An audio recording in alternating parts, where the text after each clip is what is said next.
इतना माहौल बनाया गया है और अब वक्फ का पहला झटका कांग्रेस को ही लगा है। अपने ही वादे में कांग्रेस अब फंसती हुई नजर आ रही है। और इस बीच ओवैसी ने क्या कहा, तौकीर रजा ने क्या कहा था, बीजेपी नेताओं ने कैसे पलटवार किया, आपको इसको लेकर पूरी जानकारी अपनी रिपोर्ट के जरिए दिखाते हैं।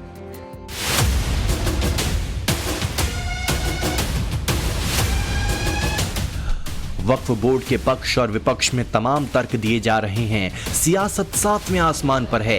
इस बीच जयपुर में हुई भड़काऊ बयानबाजी पर सियासत एक कदम और आगे बढ़ गई है। बीजेपी नेताओं ने क्या कहा ये भी सुनाएंगे। पहले वो भड़काऊ बयान सुनिए जिस पर सियासत गरमाई हुई है। जहां आप जयपुर से चलो तो दिल्ली तक जाम होना चाहिए। इज्जत दाद देकर निकलोगे तो तुम्हारी सुनी जाएगी। ये ऐसी तादाद में निकलो, तुम दिखाओ कि हमारी तादाद को छुपाते हो। जिस दिन हम सड़कों पर आएंगे तो तुम्हारी रूह कांप जाएगी और तुम हमारी बात सुनने पर मजबूर हो जाओगे। हमारे नौजवान बुज़दिल नहीं है। ये बात मैंने बार बार कही है कि हमारे उलमा ने, हमारे दानिशवरों ने, हमारे कायदीन ने अपने नौजवानों को कंट्रोल करके रखा है।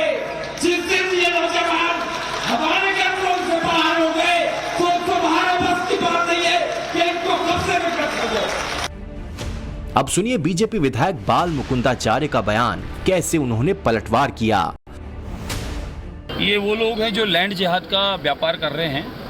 ये लोग लैंड जिहाद करके और मस्जिद, मदरसा और वक्फ बोर्ड और मुस्लिम लॉ बोर्ड में बच्चों को फंसाकर, नौजवानों को फंसाकर उनका भविष्य बर्बाद करना चाहते हैं। और ये इस प्रकार के लैंड जिहादी लोग माहौल ख़राब करके जिहाद कराकर और यहाँ देश की शांति भंग करना चाहते हैं।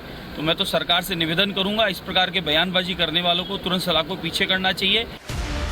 वहीं असदुद्दीन ओवैसी अपनी सभाओं में लोगों को भड़काने में जुटे हैं। उनका कहना है कि अगर वक्फ बिल पास हुआ तो मुस्लिम धर्म स्थलों को छीन लिया जाएगा।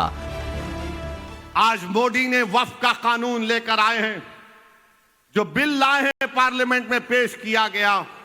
मैं बता रहा हूं आपको जिम्मेदारी के साथ, अगर खुदा ना खास्ता लाखों बार वो बिल कानून बनेगा तो फिर हमारी मस्जिदें छीन ली जाएंगी, दरगाहें छीन ली जाएंगी, कब्रिस्तान को खत्म कर दिया जाएगा, ईदगाहें नहीं बरकरार रहेंगी। तो मेरी आपसे अपील है कि बीजेपी के बढ़ते हुए कदमों को जरूर रोकना है। वहीं गिरिराज सिंह ने कहा कि कुछ लोग देश में अराजकता फैलाना चाहते हैं।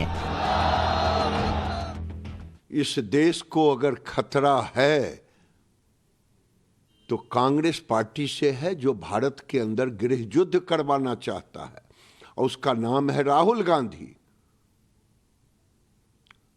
जो आज देश के अंदर अनरेस्ट पैदा करना चाहते हैं।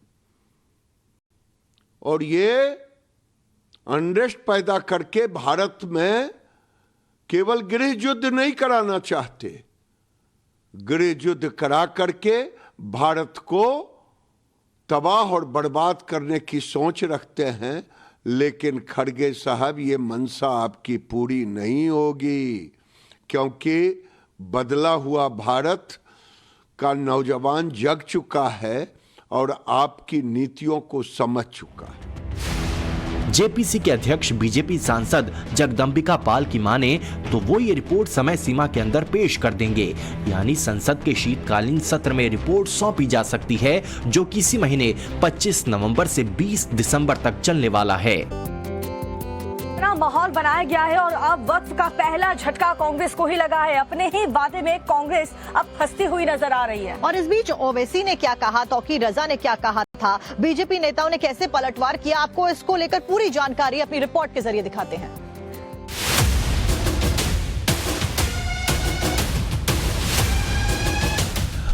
वक्फ बोर्ड के पक्ष और विपक्ष में तमाम तर्क दिए जा रहे हैं। सियासत सातवें आसमान पर है। इस बीच जयपुर में हुई भड़काऊ बयानबाजी पर सियासत एक कदम और आगे बढ़ गई है। बीजेपी नेताओं ने क्या कहा ये भी सुनाएंगे। पहले वो भड़काऊ बयान सुनिए जिस पर सियासत गरमाई हुई है। जहां आप जयपुर से चलो तो दिल्ली तक जाम होना चाहिए। इज्जत दाद देकर निकलोगे तो तुम्हारी सुनी जाएगी। कि ऐसी तादाद में निकलो, तुम दिखाओ कि हमारी तादाद को छुपाते हो। जिस दिन हम सड़कों पर आएंगे तो तुम्हारी रूह कांप जाएगी और तुम हमारी बात सुनने पर मजबूर हो जाओगे। हमारे नौजवान बुज़दिल नहीं है, ये बात मैंने बार बार कही है कि हमारे उलमा ने, हमारे दानिशवरों ने, हमारे कायदीन ने अपने नौजवानों को कंट्रोल करके रखा है। जिस दिन ये नौजवान हमारे कंट्रोल से बाहर हो गए तो तुम्हारे बस की बात नहीं है कि इनको कब्जे में कर दो। अब सुनिए बीजेपी विधायक बाल मुकुंदाचार्य का बयान, कैसे उन्होंने पलटवार किया। ये वो लोग हैं जो लैंड जिहाद का व्यापार कर रहे हैं। ये लोग लैंड जिहाद करके और मस्जिद, मदरसा और वक्फ बोर्ड और मुस्लिम लॉ बोर्ड में बच्चों को फंसाकर, नौजवानों को फंसाकर उनका भविष्य बर्बाद करना चाहते हैं। और ये इस प्रकार के लैंड जिहादी लोग माहौल ख़राब करके जिहाद कराकर और यहाँ देश की शांति भंग करना चाहते हैं। तो मैं तो सरकार से निवेदन करूँगा, इस प्रकार के बयानबाजी करने वालों को तुरंत सलाखों पीछे करना चाहिए।